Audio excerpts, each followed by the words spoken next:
Unexplained Australia podcast, brought to you by Hunter Valley Ghost Tours and Lakes Paranormal. Good afternoon, everybody, and welcome to Unexplained Australia podcast. Been quite a while since I've done a podcast, but I thought today would be a good chance to have a chat to Jack Tessier. That's how you say it, isn't it? Tessier? Yeah. Yep. And Jack is a very young cryptozoologist. Jack's only 17 years of age, but don't hold that against him. He's been out there, definitely in the field, doing a lot of stuff in the last couple of years. So he's probably got more experience under his belt than a lot of other people. And having started so young as well, gives you a good head start to us oldies who sort of started in their 20s and 30s. So anyway, Jack, welcome to the program, and thanks for giving us your time. No worries. Glad to be here. So, Jack, I guess the first thing that, you know, what most people want to know about people that are into cryptozoology and the unexplained is how did you first get interested in it? I mean, you're very young, so when did you first start developing an interest in this stuff? Well, I first started developing interest into ufology after I saw something weird in the sky, and then as I was getting ready for bed that night, I was still in shock of what happened, and it was always in the back of my mind what happened, and I heard weird hovering sounds, so I got into ufology pretty early, which was exactly 2 years ago from this month, and then about 2 months after that, I got into cryptozoology after seeing a documentary on the Yeti, and that piqued my interest a bit more, and I started hearing a bit more about our Yowie and started doing some digging up. About 2 months after that, I went out to the field, and ever since then I've been doing field investigations, been hearing a lot about cryptozoology, been trying to find answers to these unknown creatures, just like many researchers, but of course, through the eyes of science, there's no evidence that they exist yet. And just like many other researchers, my quest is to prove their existence, but it's unlikely that will happen anytime soon. Yeah. So, in terms of the Yowie, how did you come across the Yowie? Was that just through research you'd done on Bigfoot and Sasquatch and Yeti and that kind of stuff? So that kind of led you to the Australian versions of that creature? Yep, exactly. So, I think for myself, I read a lot of books when I was way younger than you. Books on the unexplained and unknown and things. I think that's where I got my interest in the whole Bigfoot / Yowie sort of field, and I think for me, to be quite honest with you, a big spark of interest was when I found Yowie hunters. And I started doing a fair bit of reading on their stuff. Have you listened to much of their stuff, or you read much of their information? Yes, I actually have. Definitely, I've read a lot, and I think their site is good, and I do recommend it to a lot of people, especially people in America who don't understand the Yowie or want to know more about the Yowie. I've recommended their site to them that they should sign up and start talking to other Yowie hunters. It's a good way to learn more information about the Australian Yowie and what people believe it truly is.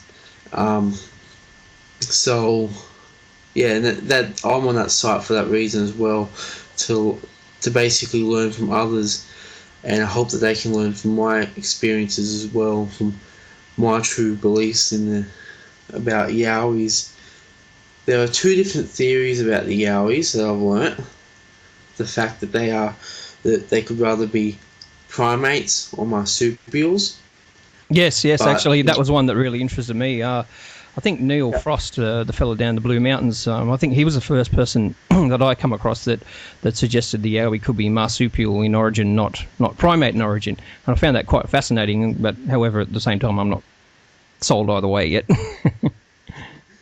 Well, it has been talked about a lot since he brought it up, but Um, I believe it could be primate, although the marsupial theory is also very plausible. Maybe we have another marsupial looking creature that looks like the Yowie, or a marsupial creature out there that looks like the Yowie. Maybe we have Neanderthals, or maybe we have Homo erectus that are still out there that some people might call the Yowie. Maybe we have different versions of the Yowie. But the one since through my studies, I've realised that they the Homo erectus, the ape-like or the man-like theories are more plausible than are more believable in my honest opinion than the marsupial theory. Although the marsupial theory seems to make a lot of sense, even the fact that Australia has,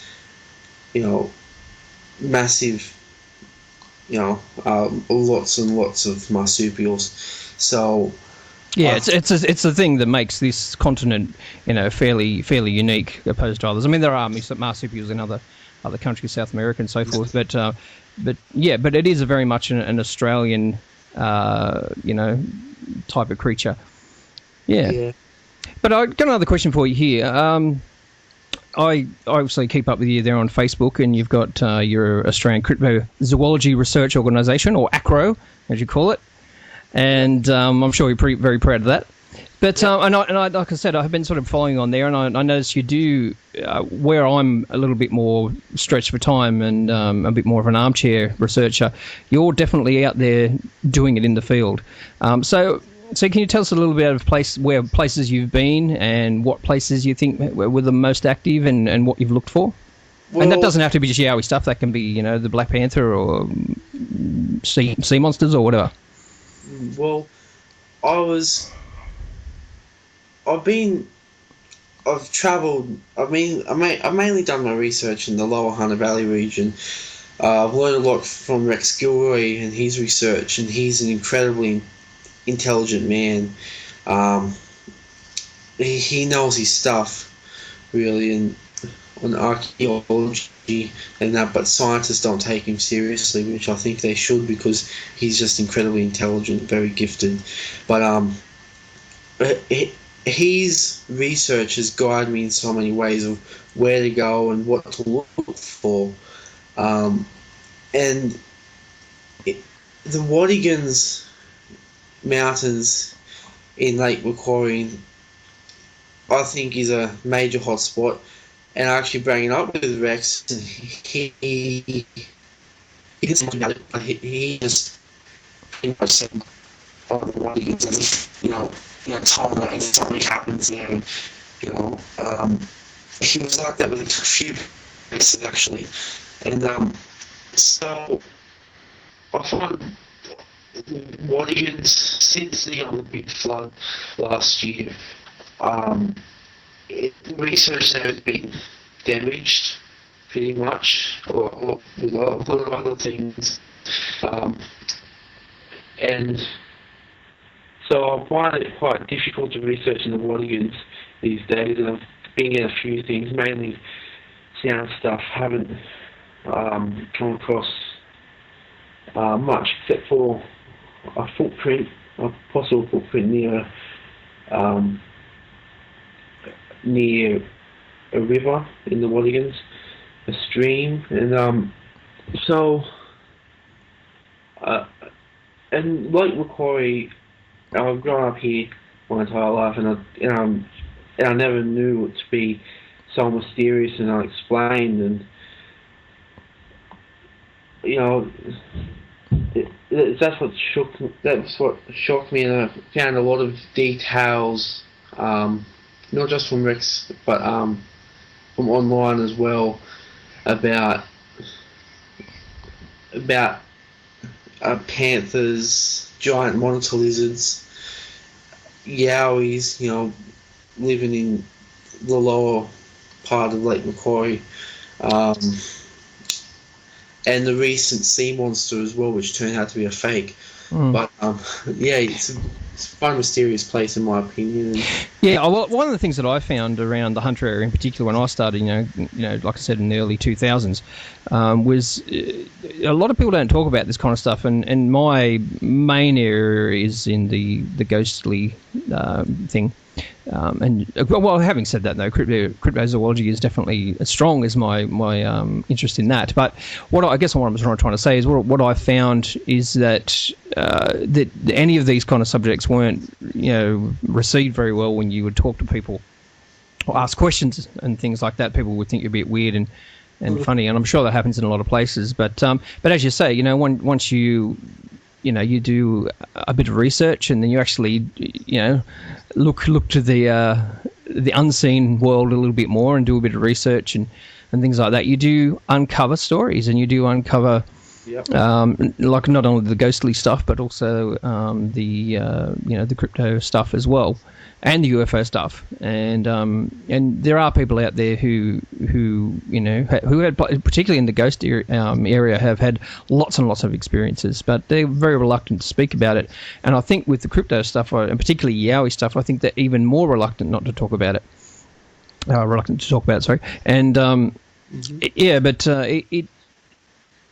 it's, I think, the Hunter and Newcastle area being such a working class town, it's a little bit, it's like, come on, mate, get serious type stuff, and which is a bit sad, I think. But I think things are coming around, and people like yourself are helping bring it into the public limelight a little bit more. So yeah. Well, yeah, recently, I think in a way, I don't want to sound, cocky like I'm up myself, but I think in a way I have actually brought it a bit to the people's attention since the Lakes Mail over in Morisset. They got a hold of the possible panther print story, and they wanted to interview me, and I said yes, and I brought it to people's attention, and then before I knew it, this was Feb 3, it was published by Lakes Mail, and there was 2 news stories that day in the paper about panther sightings in the bodies of panther. And one of the women there said that it's my story that was on the front cover. Actually, my story was on the front cover. I didn't know that. I didn't pick up that newspaper, but she contacted them, and they did a story on it, because this was back in the early 1990s, and the other one was in the 1980s. That was a sighting in the Wadigans. So she gave them her phone number so then David Stewart, the reporter who did the story, he contacted me via email and sent me her phone number. Before I knew it, I was meeting up with her and talking to her about her stories and about her story. So yeah, she had a lot of interesting things to say. And then another guy down in Victoria told me about his report. So I think in a way I did help open it a little bit, not a lot though, but you got a lot of people were sharing the story, and it just became local news sort of thing. Before I knew it, I was contacted by Newcastle Herald and Daily Mail, and I think in a way it's good, because I think if there is a panther out there, I think the more people talk about seeing it, the more safer we become, the more aware we become while out there. And I couldn't, like I said to the reporter, I couldn't blame people if they wanted to take out guns there for protection if there is a panther out there, because it would be a scary thought. Yeah, but I don't think there's been any, I'm not aware of any actual, Black Panther attacks of any time late, so... No. Yeah. But still, you never know. I mean, you never know. The big cats, they could kill people. Oh, absolutely. So, with that story, it was sort of about the cast that you took, and I know that it went over to was it the Courier Mail in the UK? Was it the Courier Mail? I can't remember. I think it was a Daily Mail. Daily Mail, and the story I remember I read the story when you mentioned it, and I thought the story was pretty good. I think you copped a bit of a flogging in the comments, but the actual story itself was okay. This same Black Panthers have been sighted in the UK as well. So yes, well, the thing about me being in the public eye and being bullied like that, it's not a simple fact of jealousy. I think it was brought to the attention of some bad people who are also in the field who have had problems with me, and they basically, there's a lot to it.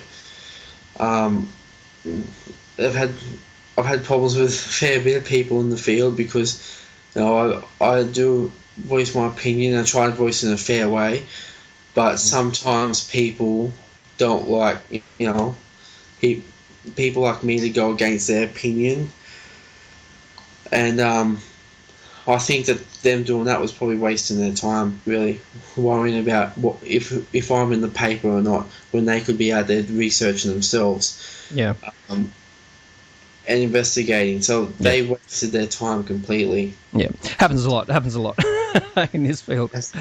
So you just spent the weekend with Rex Gilroy, and as we were discussing, just chatting earlier today, Rex is really the pioneer of this stuff in Australia, and I actually have, like I said, I don't agree with everything that Rex says, but I respect him as someone who has been doing it for a long time, and he's a pioneer of this stuff. So I think he at least deserves recognition on that level. And so did you find that cast of the how do you pronounce it? Is it Murray? Sounds like my name, doesn't it? A possible. Well, Rex told me about the Murray. It is the Murray. Okay, yep. And my grandmother's heard about it too. So I found it interesting. It's like the Barrenjaw of the Blue Mountains. You are familiar with the Barrenjaw up in NT, aren't you? Or Northern Territory region. Yep. Dinosaur-like creature. Rex was telling me that his theory on the dinosaurs is that they don't exist in the modern day, but they use time portals. But I believe there could be other creatures out there. I'm not going to rule it out as, I'm not going to rule it out as dinosaur, but I think it might be another creature, probably another unexplained creature. I've heard similar things about the Yowie too, that the Yowie is somehow an ultra-terrestrial type creature, or a creature that can sort of slip in and out of, our reality or parallel universes and things like that. And I even was told by somebody as well that that they know where the portals are, and that's how they can disappear really quickly too. The more the Yowie I'm talking about here than the dinosaur type stuff. But yeah, I've heard similar stories about some zoological creatures that somehow they slip in and out of our time, our reality, or whatever. Well, I'm a bit of a skeptic about that, to be honest. I mean, dinosaurs, they died ages ago before us humans on Earth, but from the Big Bang, and so I don't know about time portals, but science might one day prove they exist. Some energy waves, I really don't know. Science is going to have to prove that themselves, but I mean, that's probably the best theory if dinosaurs are still to be roaming around. If so, I hope that science does prove it, and we can go back in time and learn so much about history, and we can even go, into the future, and learn so much about that too. It would make the Earth. It will help the Earth, basically, the people of Earth. Yeah. Sure. So, in your opinion, out of all the crypto animals that we have in Australia, or even in the world for that matter, which ones do you think are most likely to be, or which one do you think is the most likely to be a tangible flesh and blood thing? Well, honestly, I think the Yowie is a flesh and blood creature. Um, I believe the Yowie is good chances that it's a man. It's very close to man, obviously, with the prince and that. So yeah, I think the Yowie is flesh and blood. I believe that they're ape-man-like creatures, but I'm not willing to rule out that there might be another marsupial-like creature that seems to be like a Yowie that could be another, could help to that theory. But I have heard about the Taniwa over in New Zealand, another cryptid. I know researchers down there won't even go near it because it's so, it's a Maori legend. It's heavily embedded into the Maori Sure. mythology. Sure. And he said it's more spirit form than blood and flesh. Mm-hmm. So, but it looks blood and flesh, and I've known I witnessed to the Taniwa as well. So, I would love to go and investigate the Taniwa someday.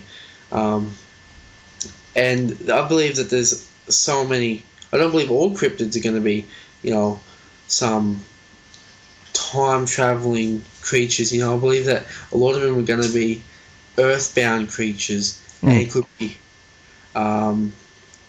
misinterpreted in so many ways. Sure. So for me, Jack, what I'm a big fan of the crypto stuff, and Yep. But unfortunately for me, I've never seen anything. I've had some evidence, of Yowies and other things, but I mean, for me, ghosts are absolutely real because I've seen one.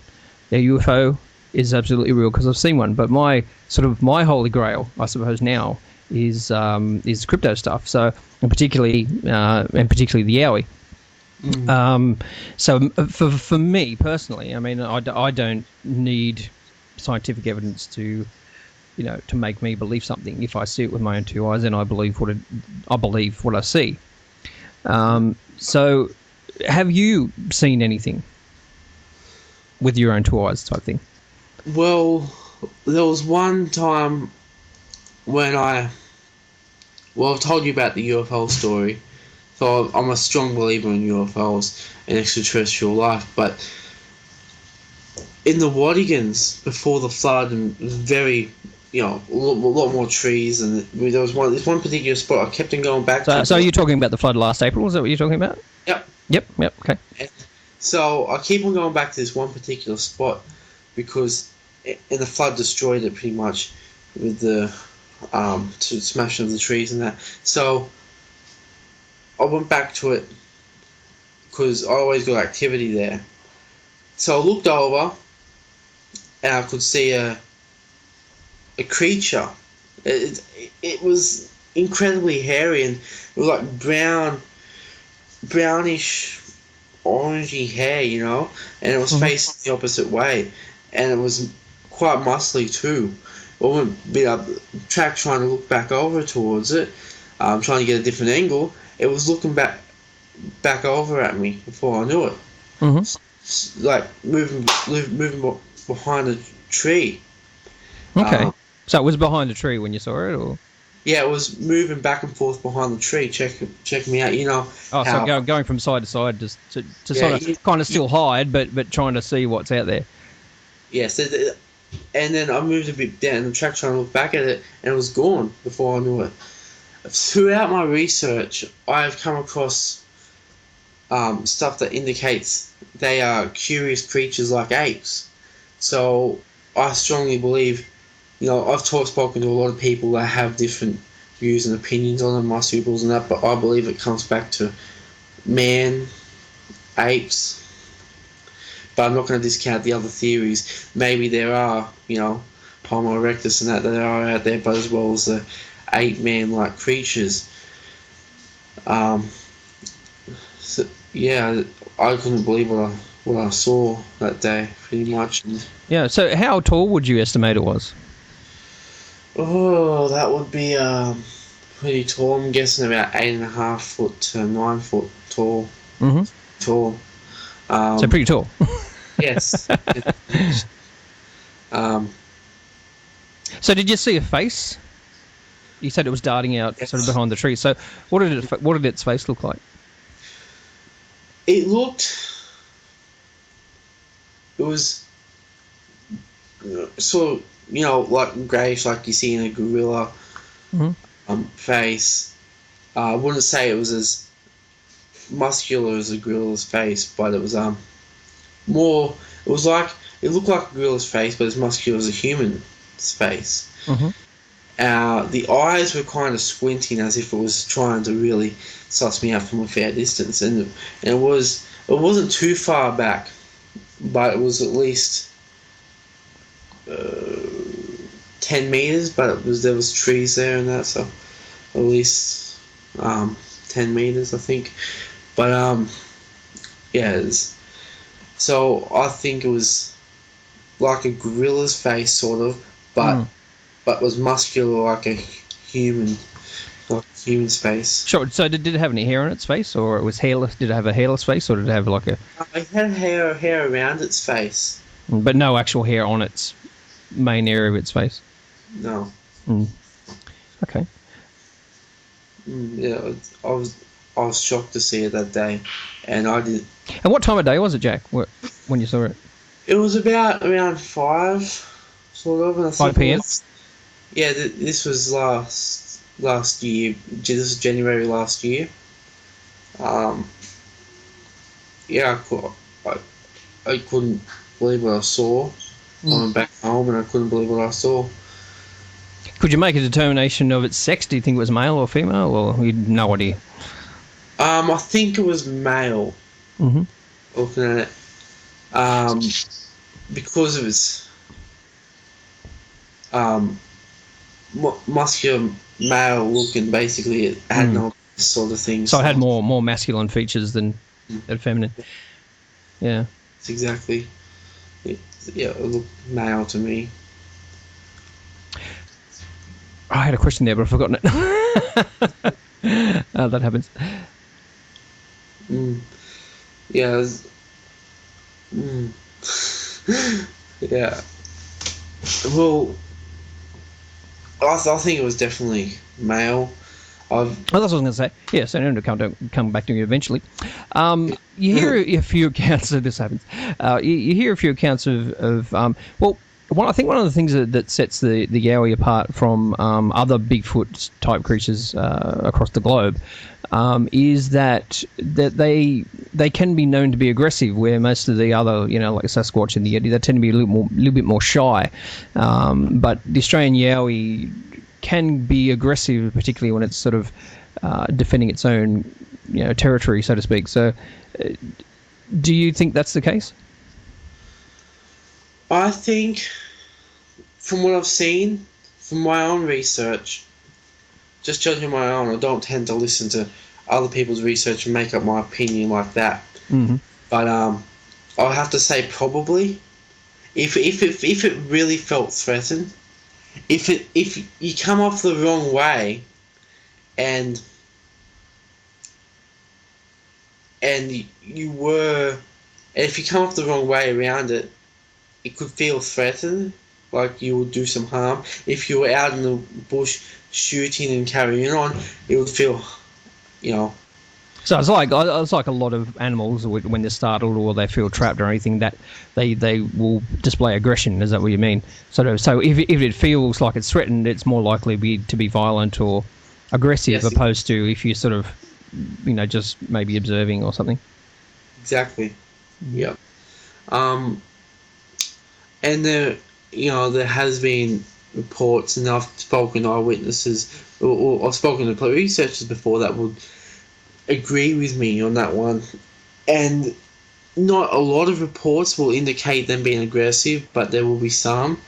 but I don't believe they would actually take someone completely in the mountains and never return them or such, or, you know, I believe they would probably try to scare them off, but if they don't feel like that would work, they might attack them, but leave them there. I don't believe that they'll take it with them or take the people with them or something like that. Yeah, like so you don't think they're going to abduct people, basically, is what you're saying. really. Yeah. I think that's... I just can't imagine that, to be honest with you. Yeah, fair enough.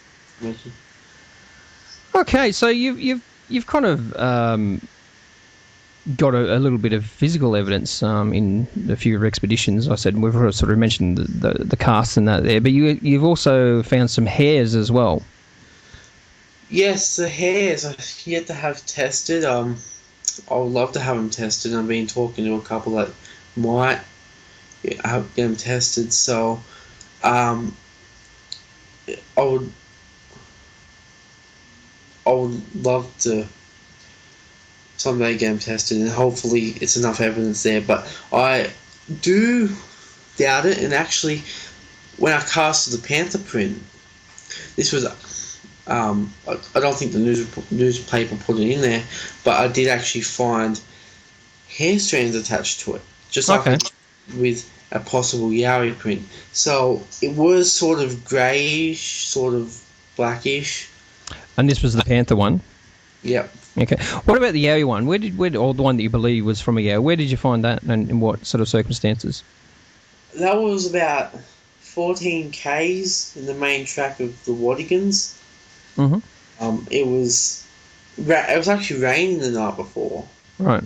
So it was probably muddy where we stopped, and so where did you find it? Did you find it on a tree, on some bark, or did you find it on a fence, or?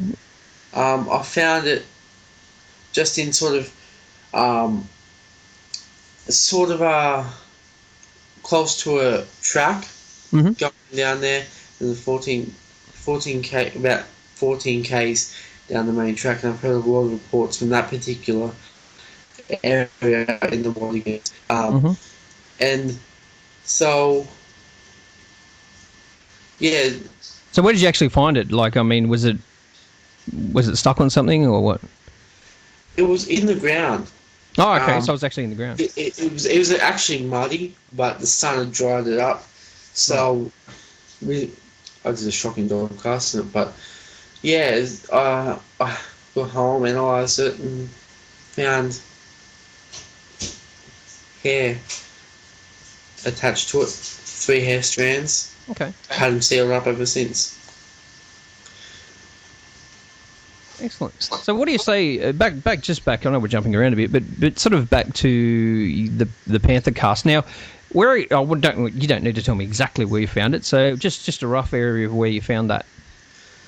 That was just off Old Maitland Road, YE. Yep. Not far from the Maitland Hospital. It's not far from the Morriston Hospital. Morriston Hospital, yep. Yeah. I didn't have to go far in, and it was actually muddy in a particular area where we found it. So I think where mud is and where sightings are would be the best place to look for prints for any cryptid, I reckon. Oh, absolutely. And what do you say to the people that sort of criticise you and say, well, that's probably just a big dog footprint? Is there anything you can, sort of... Well, I will say tough. If it was absolutely 100% a dog without actually having it tested already, I wouldn't have an animal behaviouralist over in Maitland. Maitland want to have a look at it, and her other animal behaviouralist friends want to have a look at it, and a park ranger and a news reporter and news reporters everywhere. And I wouldn't want to have that. There's so much people that want to take a look at it because they believe it's something. Yeah. And I can say this: it does not match the dog casts I've took at that place. It does not match them at all. Okay. It has no claws. It's too big. It's I think that the people that are doing that are just trying to make it seem like I've hoaxed Mhm. it, but quite frankly, I don't know how to hoax. It's the hoaxing. Um, yeah, I don't. I It's not as don't. if you walk around with a dog foot on the end of a stick or something. Yeah, yes, exactly. Oh god. Yeah, Oh dear. I think that they're really just sucking on straws now. To be honest with you, um, So, but in your opinion, that's what it is. in my opinion, it's more than likely Panther. Okay. Because So, okay, how do you think? Because we've been doing a bit of stuff on the Panthers lately for our upcoming Bush Monsters episode. So, where do you think these Panthers came from? And there's a few theories. Which one do you think is the most likely? well, I think it was brought over here as a mascot by the American Army, Mm-hmm.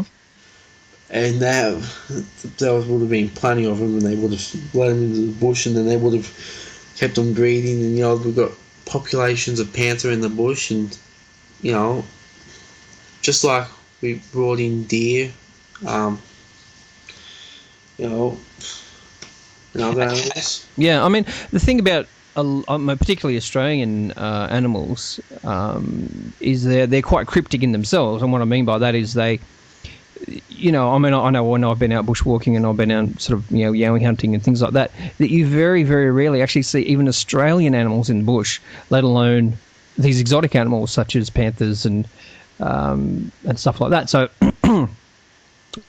it is interesting that that people don't believe this stuff when and one of the things that a friend of mine always sort of says to me, he says, well, if the Yowie's real, where's the body?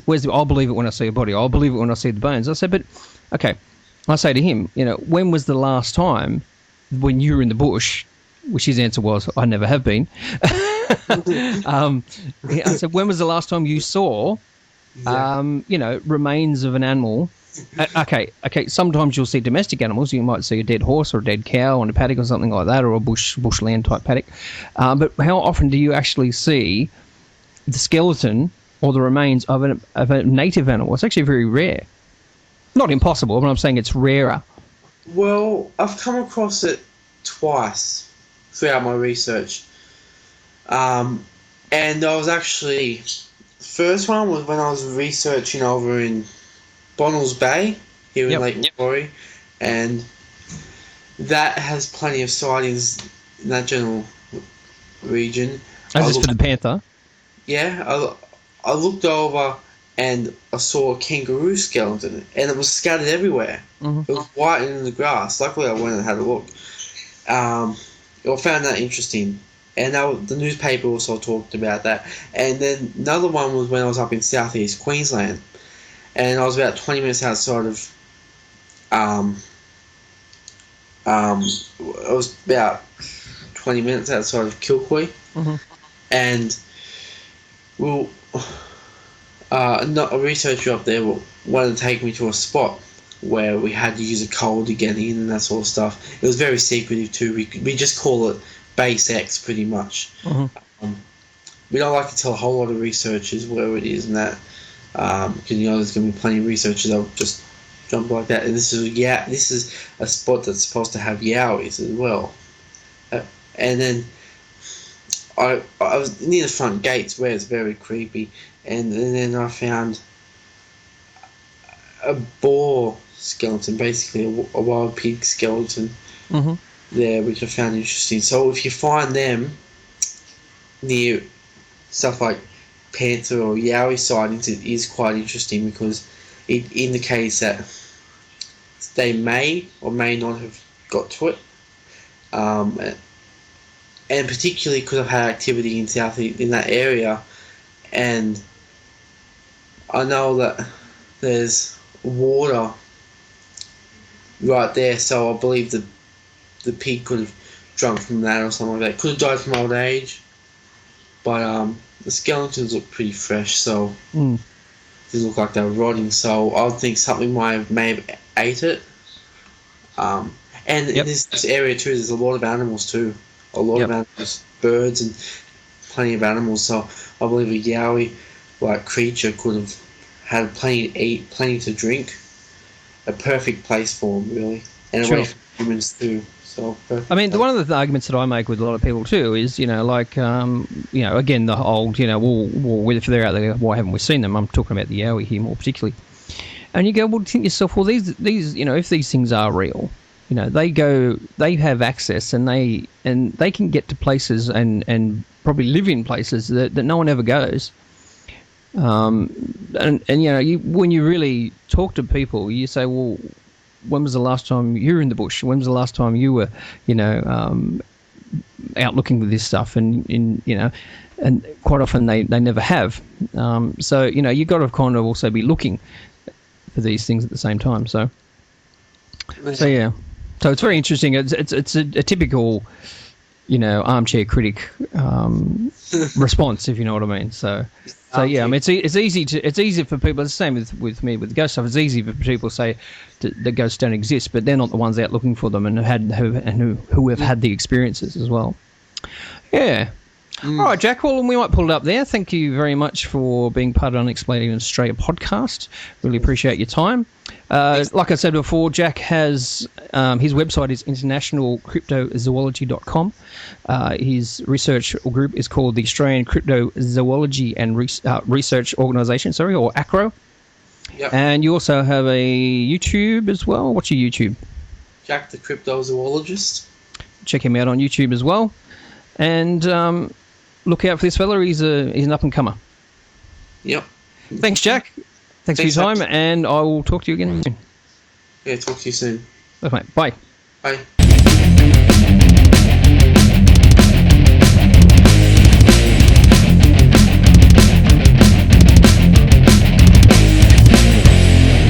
Unexplained Australia podcast brought to you by Hunter Valley Ghost Tours and Lakes Paranormal. Don't forget to visit us at www.unexplainedaustralia.com.